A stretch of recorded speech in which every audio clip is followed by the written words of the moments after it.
Hi YouTube community.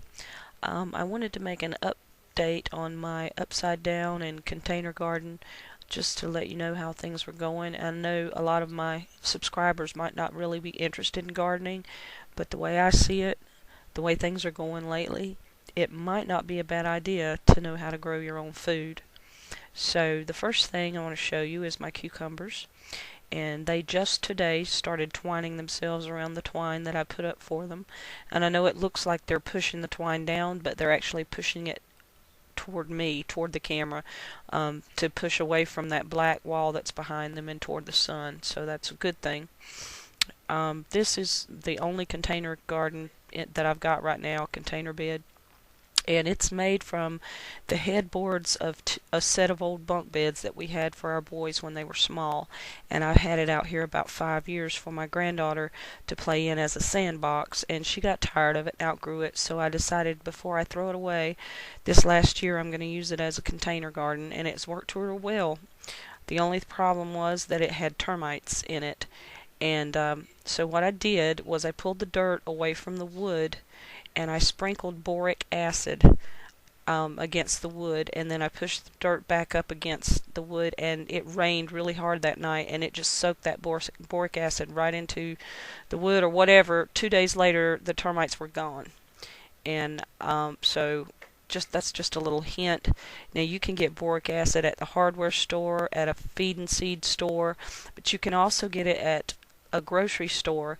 They have at the IGAs, the mom and pop grocery stores, some of them, and some of the other stores might carry 20 Mule Team Borax. It's a laundry additive, and it's almost 100% boric acid, and it will kill just about any insect that you need to kill, and it's not harmful to your plants. I wouldn't sprinkle it right on them. I just put it around the edges, so it's not really going to leach into the dirt that much. I've got a watermelon and some zucchini and some okra growing in this bed. And then here I have a rhubarb and some carrots. The carrots are only about 2.5, 3 inches tall, so you can't really see them that well.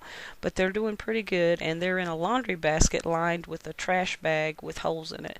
These are my upside down plants, my peppers and my tomatoes, and they have been doing really well. And in the back you see that little hanging basket. That's got the herbs in it that I had been growing in my aero-garden, which I'll show you later.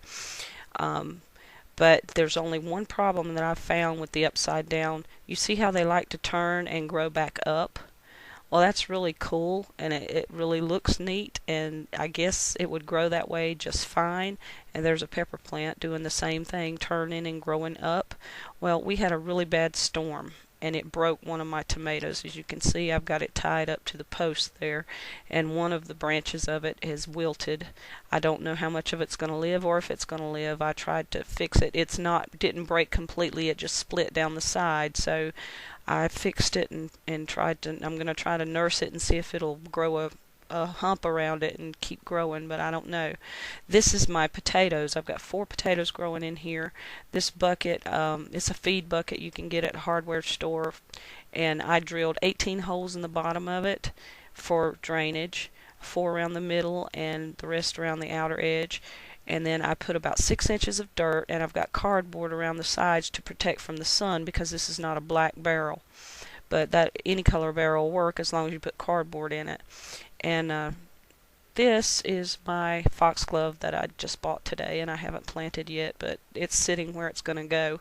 And I just wanted to take a picture of it because I think it's pretty. Now inside the house I have an aero-garden, and as you can see it's not being used the normal way right now. I just cleaned out those herbs that I showed you on the porch, basil and rosemary and stuff like that.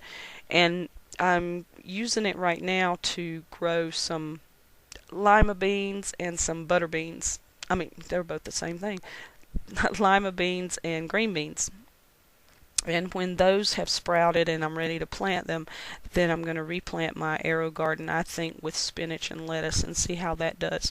But right now my aero-garden is I'm just using the light from it. Now if you have an aero-garden and you decide to do this, don't forget to put water in the reservoir, because even though you're not using the water, that little motor is going to be running and the water is going to be dehydrating, and if you don't put water in there, you're going to burn up the motor. So Don't forget that if you use your aero-garden this way. The reason I did this is because I can grow, right now I'm growing 16 plants in there. So this is my miniature compost bin, and it's getting ready to be turned into a worm bin. And I just want to tell any of you guys that live in the southeast, I don't know about the rest of the country, but don't order, if you want to start worms, don't order a $35 pound and a half of worms from some company offline.